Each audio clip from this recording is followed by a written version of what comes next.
அதுவும் நிறைய பேரு இப்ப மேல்மருவத்தூர் ஆதிபராசக்தி, அங்காள பரமேஸ்வரி, மேல்மலையனூர் அம்மா எல்லாம் பார்த்துட்டு வரோம். அப்படி பெண் தெய்வங்கள் வழிபாடு என்பது தமிழ்நாட்டுல ரொம்ப அதிகம் இல்லையா? எல்லா ஊர்லயும் திரௌபதி அம்மா கோவில் இருக்கும். இப்ப கூட ஒரு பாட்டு பாடிட்டு இருந்தாங்க, திரௌபதி அம்மா வாவா என்ற ஒரு அருமையான பாடல். அந்த பாடலை நீங்க கேட்டிருப்பீங்க. அதே போல எல்லா கிராமத்திலயும் திரௌபதி அம்மன் கோவில் இருக்கும். எல்லாம் சாமி கும்பிட்டுட்டு வருவாங்க. அதே போல பொன்னியம்மன், கங்கை அம்மன், எல்லா அம்மன் கோவில் தான். தமிழ்நாடை பொறுத்தவரை என்னன்னா சக்தி வழிபாடு, பெண் தெய்வங்களின் வழிபாடு ரொம்ப அதிகம். நிறைய கோவில்கள் அம்மனுக்காகவே நம்ம ஊர்ல நிறைய கோவில் இருக்கும். பெண் தெய்வங்களுக்கு அத்தனை மரியாதையும் அத்தனை ஒரு உயர்ந்த இடத்தையும் தமிழ்நாட்டுல கொடுத்திருக்கிறோம். ஆனா பெண்களுக்கு அந்த அளவுக்கு மரியாதை இருக்கிறதா? அது இருக்கா அப்படின்னு கேட்டா கொஞ்சம் யோசிச்சுதான் பதில் சொல்லணும் இல்லையாமா? பெண்களுக்கு அந்த அளவுக்கு மரியாதை இருக்கிறதா அப்படின்னா என்ன கொஞ்சம் எல்லாம் சிரிக்கிறீங்க. என்னமோ என்ன எப்படிமா சொல்றது, எப்படி நம்மளே ஒத்துக்கிறது அப்படின்ற மாதிரி சிரிக்கிறாங்க. என்னோட சிஸ்டர்ஸ், எங்க கசின், என்னுடைய உடன் பிறவாத என்னுடைய சகோதரிகள் சிரிக்கிறாங்க. ஏன்னா நான் இந்த பொங்கல் 3 நாள் வந்துச்சுல, 5 நாட்கள் விடுமுறை, கிட்டத்தட்ட புதன், வியாழன், வெள்ளி, சனி, ஞாயிறு, அந்த 5 நாட்களும் பாத்தீங்கன்னா நம்மளுடைய ஆண் மக்கள் சாராய கடையில போயிட்டு 850 கோடி ரூபாய் குடிச்சிருக்காங்க.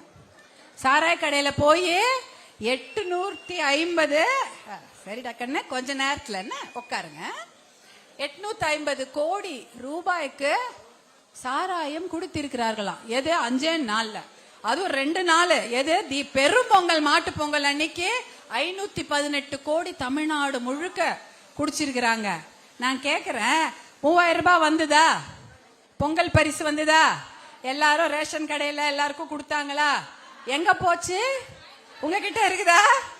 ஒயின் ஷாப்புக்கே போச்சு. அவங்க கொடுத்ததை விட அதிகமாக ஒயின் ஷாப்புக்கு. என்ன இந்த பக்கம் 3000 ரூபாய் உங்களுக்கு கொடுத்தது எங்க போகுது? அது 5 நாட்களில் மறுபடி ஒயின் ஷாப், அதாவது சாராய கடைக்கே போய்விட்டது. 850 கோடி இந்த 5 நாட்களில் மட்டுமே நம்முடைய தமிழ்நாட்டில் இருக்கக்கூடிய நம்முடைய ஆண்மகன்கள் அங்க குடிச்சிருக்காங்க அப்படின்னு தகவல் சொல்றாங்க.